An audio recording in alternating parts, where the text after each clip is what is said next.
West Virginia absolutely falls apart down the stretch in the game versus BYU, where the referees absolutely screwed the Mountaineers.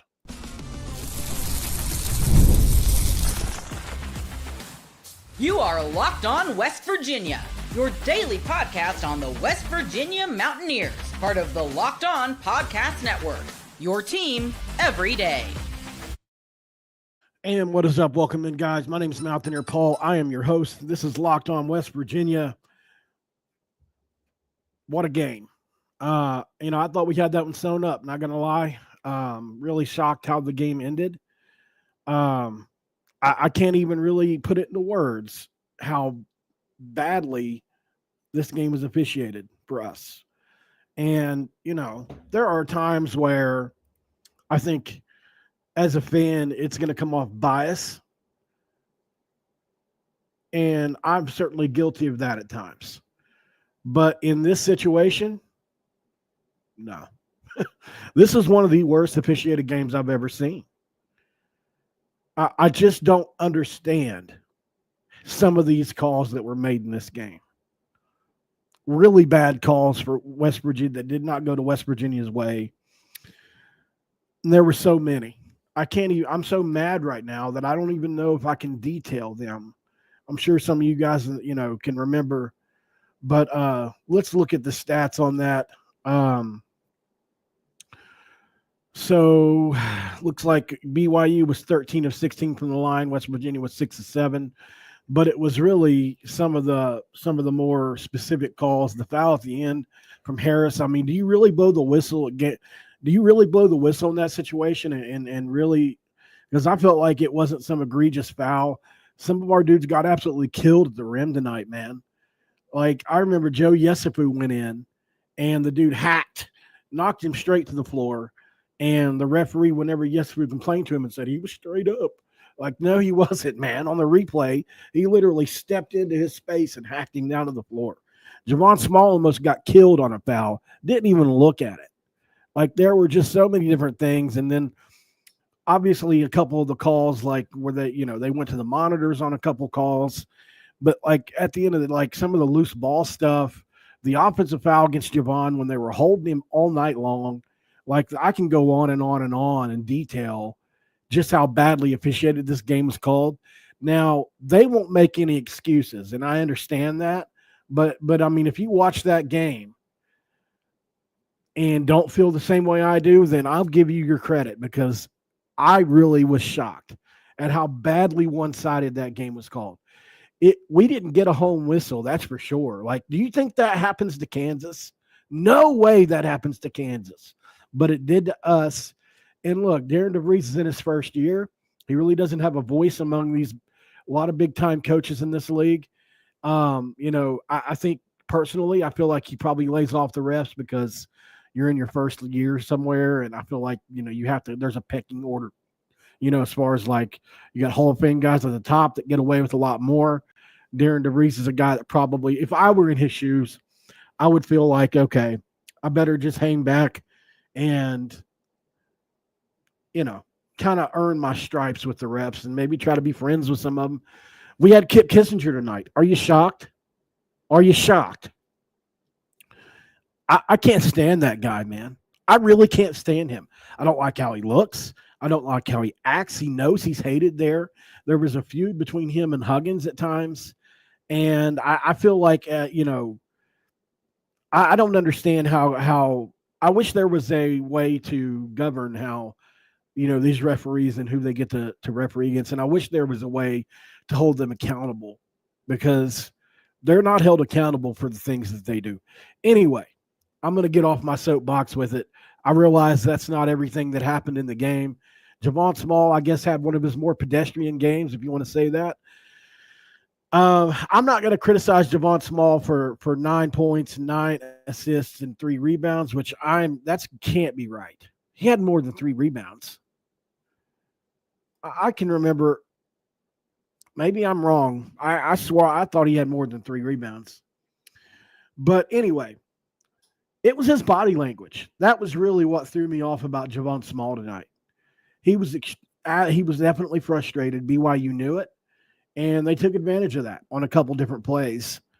Um, West Virginia was up, what, 6 there with about 2, 3, 4 minutes, between 2 and 4 minutes to go. And, in the past, I probably would have made a thumbnail for us to win the game. I just feel that good about our defense in most games. I don't know what happened there. I just, it's like a whirlwind happened. And I looked up and they were up 1, you know? But that foul when they were up 1, to call that with 12 seconds left in the game, it's just piss poor when you let the game go all day long. I don't get it. Like, that was one of the more physical games I've seen in a long time. And some of the foul calls were like really ticky tack. Like that is, like I said, especially the one at Sincere Harris at the very end of the game. I feel like that's a revenge whistle. Nobody can talk me out of it. I feel like it changed the game. Obviously, they were up 4 instead of up 3. West Virginia had to think in 2 possessions, and it made them obviously play the game 1,000% differently at the end. So we've got them back we've got them back, in their place here in a couple of weeks. Our boys better be ready to play for that, because I got them and TCU on my list now. Like, we've lost games this year, but like there have only been a couple where I felt like we were the better team. This is one of them. We were the better team. We led the entire way. The game was just really poorly called for us, and I'll die on that hill, man. I don't care if a BYU person comes in here and tells me to cope. I don't care. Like, at the end of the day, you can, if I was on the winning side, I probably would do the same. So it is what it is. It's part of sports. Javon Small obviously had a pedestrian game by his standards. Jonathan Powell, 11 points. We'll take that every day of the week from him. Toby Oconee continues to grow and was a bright spot tonight on both ends of the floor. 16 points. No assists, which is like really, that's something I wish he would get better at. 5 rebounds. Monty Hansberry had 8, 4, and 5. I mean, you'll take that out of him. I'd like to have him score a couple more baskets. Sincere Harris, I want to get to Sincere here because I just want to be honest. I think he does a lot of great things for us, and I get a lot of flack for this. But I feel like the game hasn't slowed down for him or something yet. There's something going on here where he makes a lot of really boneheaded plays, and the one at the end of the game was probably number 5 that I counted in the game because, I don't typically just count. But this has been going on all year where he's one of the – you ever seen a player like, you ever seen a kid when they're in like grade school or sometimes junior high where they just get the ball, they put their head down and they just go? Somebody should clip that, me doing that. Look like I got some kind of crazy chicken wing. But like that's what some kids do. They put their head down and just go. That's what he does, man. Like sometimes he just puts his heads down and goes. Like he tried a 1-on-4 in this game that was insane. Obviously the pass that was intercepted was bad. There was a couple others that I'm not thinking of at the moment. I did text about them though. Let's see. I did tweet about it because there was one where we got an offensive rebound and they kicked it out to him. At some point, I just think that you have to understand that you need to get in the gym and work on something. And like I said, Sincere does a lot of really great things for us. Please don't get me wrong here. But these are possessions. This was a 2-possession game. Really should have been a 1-possession game, right? And so every possession matters in this game. And I can count at least 5 that Sincere Harris made really bad plays in, like that are a little bit, I mean, they're not your average mistakes. Like they're boneheaded, what I call boneheaded mistakes. Like, come on, like this is no IQ ball. And the inside out 3 is one of them. Like when you've only made 4 on you're getting close to 60 or 70 attempts. I don't know if it's 4, if it's 5, or if it's 3, but it's in that range and you're not making them. And I just think at some point you have to kick the ball. It's inside out. A lot of some of the best plays in basketball are inside out 3s but you can swing the ball around, and you had two other shooters on the wing that were wide open, and it's all about that momentum, man. That was one the where he got the ball. I mean, he basically helped cause the turnover, but on the 1-on-4, you have to recognize your 1-on-4 and not attack everybody at the rim. Like, you have to slow down at some point. And the IQ I think he'll get better, but there was other plays too that I'm not remembering. I did type about it. That's what I was looking for really quick. It's hard to do whenever you're live by yourself on a game. Let's see. I think I wrote it. Let's see. Right. Yeah. So the inside out three, the one versus four circus layup, and then the right after that, he went right back down and tried another layup it didn't even hit the rim. It hit the backboard and went off. It didn't even hit the rim because he was moving so fast. He was trying to make up for what he just did. I think that's another thing. And Toby does that too at times, in my opinion. So, there were some bad IQ plays there tonight. Yesufu, he played well at times. KJ played that. When they put us in the zone and KJ was maxed up on the 6'9" guy, I felt like that was just, a little bit of a disadvantage on a couple of plays, but he played hard. And BYU made some really circus shots. Think about this. If they didn't make any of the three buzzer beaters, or what was it, three, one at the end of the half, and I think two in the game, that they had to make threes literally at the buzzer on the shot clock, we probably win this game by 10 points. So they had to play their very best to beat us. That's how I see this. Up next on Locked On West Virginia, we'll talk a little bit more about this game, but coming into today, West Virginia was matched up with UConn in seeding. That would be a nightmare matchup for us. We'll talk about that and more on this episode of Locked On West Virginia. Stick around, guys.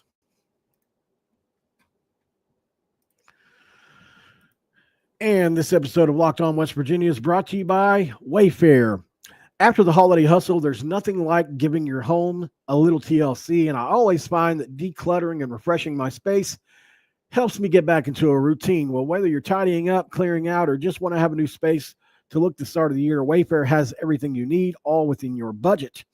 I'm currently looking for furniture, and their huge selection makes it easy to find pieces that fit my style and budget. My favorite part, the free and hassle-free delivery, even for the larger items. Wayfair has a site that's easy to navigate, and I found everything I needed in no time flat. There's something to every style and home, no matter your space or budget. Wayfair makes it easy to tackle your New Year's home goals with endless inspiration for every space. Give your home the refresh it needs with Wayfair. Head to wayfair.com right now. That's WAYFAIR.com and go to Wayfair. Every style, every home. Speaking of fair, West Virginia was treated unfairly today. Can I keep going on about just the referees? I kind of want to. I really do. Anyway, Joe Lenardi had West Virginia matched up with UConn. I thought that was interesting. We'll talk about that here in a second. Let's get to BYU really quick. A couple of the players they have. Demon, man, he played well today. He even hit free throws at the end of the game, which was a BS call at the end. I don't care who you are. 16 points, two assists, 3 rebounds. They had one other guy in double figures. That was Kenan Catchings. I don't even remember that he played the game, honestly. Was that the freshman? No, that was gosh, I'm trying to remember. Stewart, that's the kid that made the threes that's right. Trey Stewart, number 1. Yeah, I'm having trouble remembering many of their players just because it was like, I don't know, man. They don't really have anybody memorable. They really don't. Like they kind of get it done as a team. They've got 6 or 7 guys that shoot it well. And they're a big, tall, physical team. And letting them, I think the referees let it go when it helped them, and when it hurt us, they didn't in a lot of situations tonight. And we lost the game as a result. I don't think the season's over by any stretch. I want to look at the schedule really quick and kind of detail out where I think we're still going to be fine. Like, yeah, we definitely that hurt our tournament chances tonight, no doubt about it. We've got Baylor coming up. That could be a loss on the road. Cincinnati's probably, they're peaking right now, even though we destroyed them a few weeks ago. Not really destroyed them, and it was 63-50. But they're a better matchup for us. I think we match up with them better than almost any other team in the league because a guy like Jizzle James can't just get off because we have too many good defenders. But that's on the 19th coming up here in 8 days. Then we go to Texas Tech, which is going to be a really tough game. So the next 3 games, especially, are going to be critical. You have to go 2-1 here. I feel like you have to get either Baylor or Texas Tech. I think you're going to beat Cincinnati, and I think we're going to beat TCU at home. Then you got BYU back again on the road. I think we win that game, man, in a get back. I don't think our guys, we play well on the road anyway. If you can beat Kansas on the road, you can beat BYU on the road, you can beat Utah on the road, and UCF at home. I think you could finish strong to end the year still, maybe win those last 4 or 3 of the last 4. But I still think I can still see 4 to 5 wins left on the schedule, but it's down to the nitty gritty now. It's scary. It's getting a little scary. This loss wasn't supposed to happen, man. This wasn't. I'm still pretty shocked that it happened, to be honest. Frustrating loss. This is the most frustrating loss of the year. So I'll go to bed. I won't sleep well tonight over this one. I don't know how many people care that much about, basketball, but I love it. It's definitely my second favorite sport, and it's pretty close. Like, I love basketball, man. And, football is always going to rule, but I love this basketball team. I love their grit. I think they deserve a shot at the tournament. The coaching job DeVries has done. He did everything he could from the sidelines tonight to put us in position. How many times did we come out of a timeout? And that's not just today. That's all year long. How many times did we come out of a timeout or out of bounds or any of those plays and we draw up a winning play? It literally happens every game, 4 or 5 times a game. We probably get 8 to 10 points a game just because of his X's and O's. And I think he deserves so much more credit than he gets. He's really playing with not much of anything right now. Joseph Yesufu didn't even play at Washington State last year. We got 2 freshmen that are growing, that do different things, I think KJ, once he gets, I hope KJ follows Yesufu around this year so that he can get that build. Because if KJ can get that build of a Yesufu, I think the sky's the limit for him. He just got to get stronger. Jonathan Powell is morphing into a great 3-and-D player. I mean, he's a really good defender. He doesn't even get credit for that, but I think he's our 3rd best defender. It just depends on what our best perimeter defender. We've got 2 elite guys in Oconee and Harris, and I think there's a reason our defense is so good. And it didn't lose us the game tonight. Down the stretch, it did. And I think what we got caught doing was over-helping on the dribble drive and just giving their guys a little too much space on a couple plays when it wasn't warranted. Like, there's a couple times, and it was our freshmen that were doing it quite a few times. Like, KJ got caught a couple times. I think Powell got caught once. Oconee got caught once. Not a freshman, but it's easy to do. If you've ever been a basketball player at any level, help defense is important and is preached, especially on the dribble drive. If anything, you try to get a swipe. Sometimes you try to step in front of the defender and make him make that pass. But BYU's has so many shooters and the players are so tall that a lot of times that, whether you're in their way or not, they're still going to find the open guy. And they've got one player that's almost like Javon as far as a passer. So, they're a good basketball team. I don't want to take much away from them. We're better. And I'll listen, they won this game tonight, but they did it with help and they hit some shots, got to give them credit for, that I would love to see them hit again. I would love to see them hit some of those shots again. So I will go to sleep tonight and not sleep well, but I still think West Virginia beats BYU, and I hope they kick their ass here in a couple of weeks, man, because My piss is going to be hot for that game, boys. I'm just going to tell you right now, Raven and other girls in here. I don't, not just the boys that watch me. I get that. Um, let's talk UConn on the other end of the break and talk about that matchup, and then I'll give my final thoughts. Maybe a couple football thoughts at the end of the day, huh? Something on football. Let's talk about that next.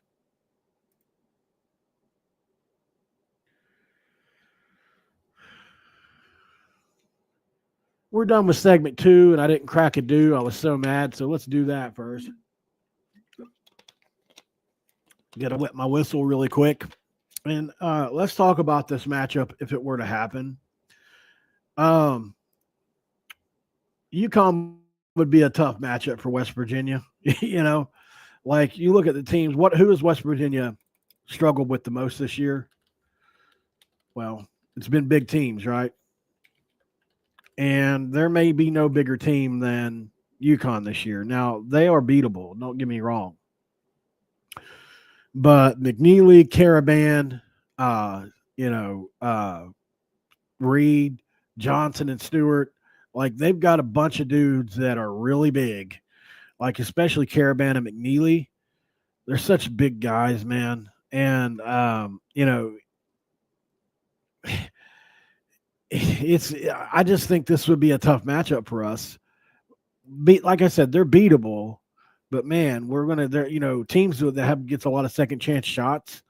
Because we play defense so hard and at such a high level, we kind of have to because we're deficient in other areas.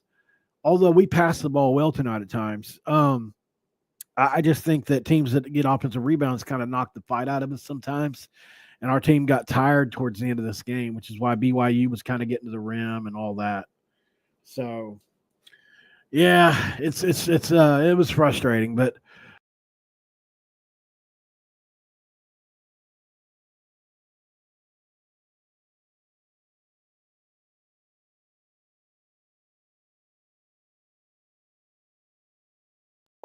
that was weird. Sorry about that, guys. I exited out of the stream on myself. Did I just pop out like that? Oh, I'm gonna have to turn that off of this mouse. So on this mouse, I have the back button, and I accidentally clicked it just with my thumb. So my apologies. Can you guys see me? Sorry about that. Um, that was weird. That was really weird. Anyway, let's keep going. I can see myself. I'm definitely on screen, so we're good. Couple football notes. I saw something. Well, let me put it. I'm so frustrated over this game. I'm trying to move on. Let's put a cap on basketball really quick, and then we'll talk football for a second. So to cap this off, though, just to kind of like in conclusion, I don't think it's the end of the world for us. I think this is a horrible loss, possibly the second worst loss of the season. Obviously, the TCU loss being the worst. And here's the good news, man. We've got get backs. I think we went into this saying, hey, look, we could just hold home. Well, now we got to get an extra game on the road and still hold our home court advantage, right? It's not like you got to need 3 teams to win and 1 team to tie, and like there's not all these scenarios. Like just take care of your home court. You'll probably still get in 4 games, even if you lose the other road games.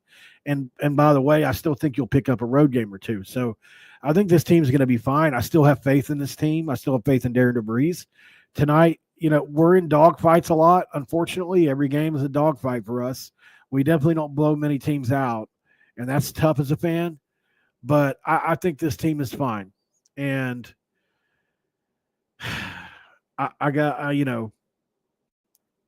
I'm upset, but I'm going to get over it here in a day or so. We got another game here in a couple of days against TCU, I believe it is. Is that who we're playing again next? I believe. Yeah. Yeah. So we got, I'm sorry, Baylor, different part of the state. That's Saturday at 2 p.m. I will be live for that. I will do a post game for that with my buddy. Let's move on to football now, though. I saw a cool list that somebody put out, and I'm going to try to get to it really quick. 5 pro prospects, W transfers. Um, let's see. Is this it? No. Well, I think I remember who it was. I don't remember who wrote it, but it was what five of our portal guys will be um the best pro prospects. And I thought that was a fun list, and I figured I would do mine. I think you start with Jamori, obviously. You start with Jamori or Michael Coates. Those are the de facto number one, number two guys from a portal standpoint. I feel like I'm having a hunch down here. Let me move that up a little bit. I feel like those guys are the de facto number one and number two with that. But outside of them, it gets kind of interesting. And I look it up and down the list, and it's really fun to talk about a couple of the guys. Somebody that I don't think a lot of people are talking about that I think has a possible shot at the pro career is Chase Wilson. Um, I got a I got a gnat flying around me here. Um, he's got 205 tackles, 11 and a half tackles for loss, 7 passes defended, 3.5 sacks, and 2 picks in his career. Super productive. He's a good sized kid. He really moves well. And I think Chase Wilson, man, he's got a shot to be such a big impact player for us, like real big. So we'll see. I think he's on the list, and I'm going to go away from the usual suspects. So like Ty Edwards, I think is one that was on the list. That's a good one. And who was the other one? It was Coates. It was Jamori. It was Edwards. I think it was Fred Perry was one, and there was one more on that list. So, and I'm glad Maury did get his 4 stars, Zach. Thanks for telling me. But let's go a little off the beaten path a little bit because I think if he puts it all together, my buddy, who I got coming on Sunday, right?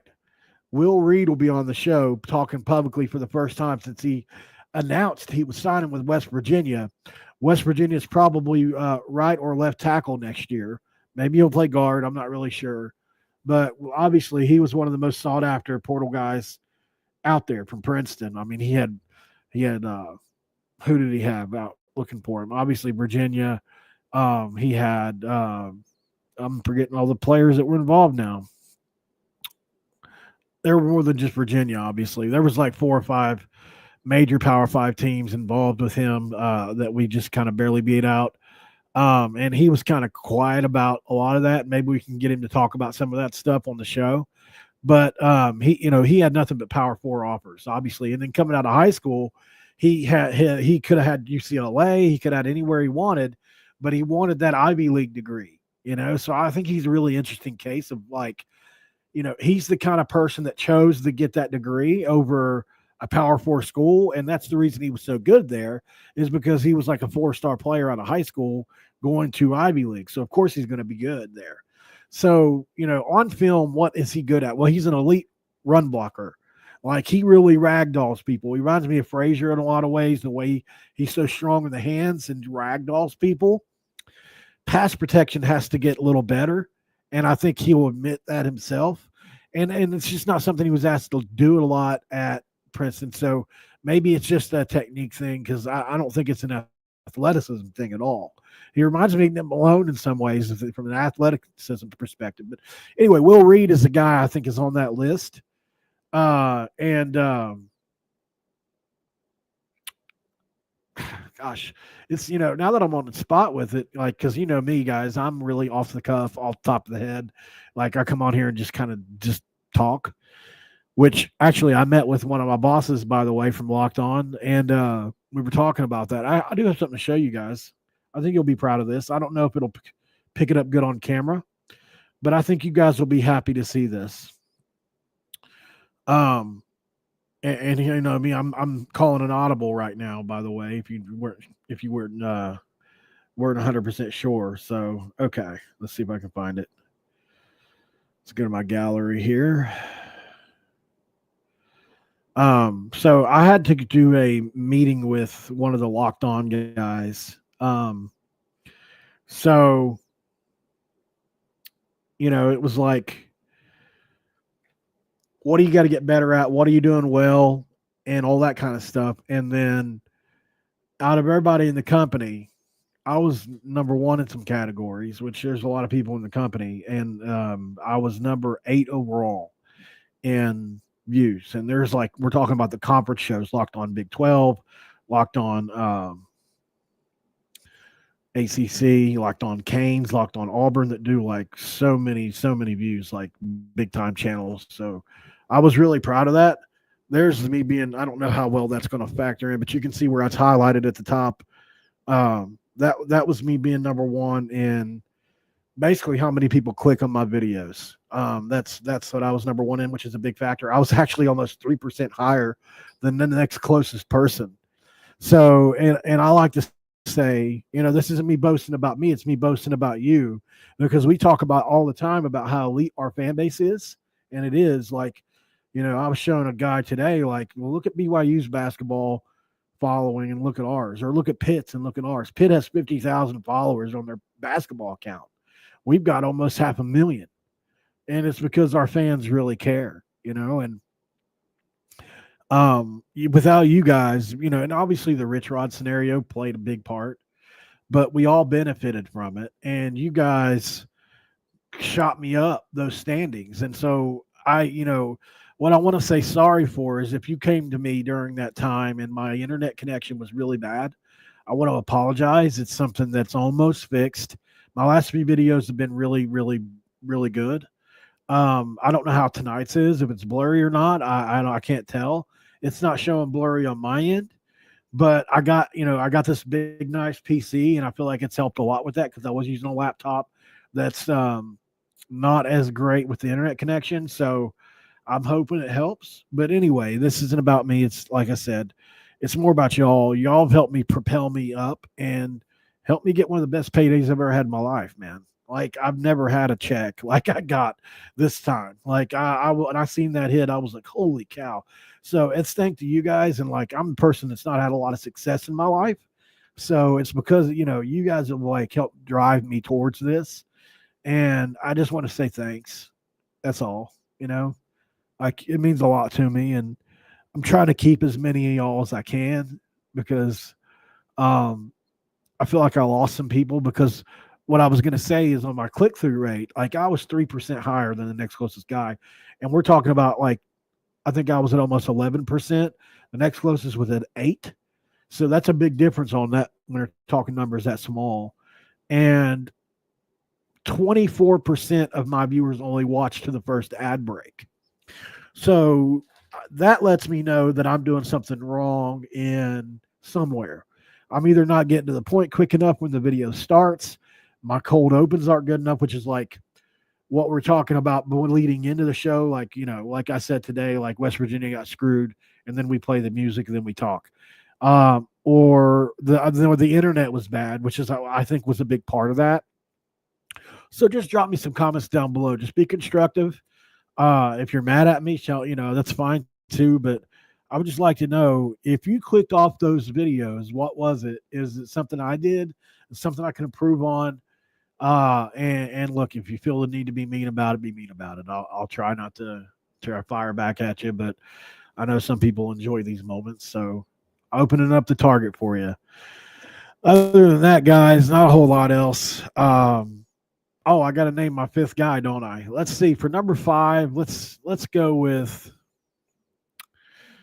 you know what? Let's pick a wild card. Somebody, if they put it together, could be like a big time player for us this year. Let's go. Well, he wasn't a portal get from this year, though. Darn. That takes him off the table. There's a couple, man, that I could go towards. Frustrating, really, to think about. I guess Tykees Crawford, really, because he's got the best pedigree of the offensive lineman. I think, I think his struggles were more, they weren't physical. Let's just say that, at the places he's been. And I think that, Arkansas runs a really complex scheme or they did with an under Pittman on the offensive line. So maybe it'll be a bit easier for him. I'm not saying he's dumb at all. I'm just saying that like what I was told was for whatever reason he got thrown into that offense there and kind of struggled learning it at first. So I don't know if that's an issue or not, but I don't think so. Definitely not trying to badmouth the guy because I don't even know him really. I was just from a coach. But anyway, getting off track again. This is what we do here. Thanks for being here. Hit that like video before you leave. I'll be back tomorrow. We'll talk about whatever we talk about. Hopefully there's some news. It's been really slow, if you can't tell. Wouldn't mind seeing Neil Brown get a job somewhere or something happen. Maybe we'll get another portal guy, but it's going to be a lot of basketball guys leading up here until spring. So if you see a basketball video from me, just click on it. Just help a brother out. No, just kidding, y'all. I love you. I will see you all tomorrow. Have a great Valentine's Day. Hopefully you and yours, whoever it is that you see as your Valentine, has a great one. By the way, I'm getting my daughter her nails done for the first time. So, I think I told you guys the other day, I connected with my daughter for the first time. She was 3. She's in 10th grade. So I've been doing things for her, trying to make up for lost time, I guess. But I'm going to get her nails done and try to get her a spa treatment and stuff. So that's going to be my Valentine, hopefully this year. It's been fun doing that. And, this whole thing here has been a big reason why I've been able to. So that's why I try to stay grateful. And even though we lost tonight, we're going to end on a grateful note. I'll see you guys next time. Until then, have a great evening. I'm out.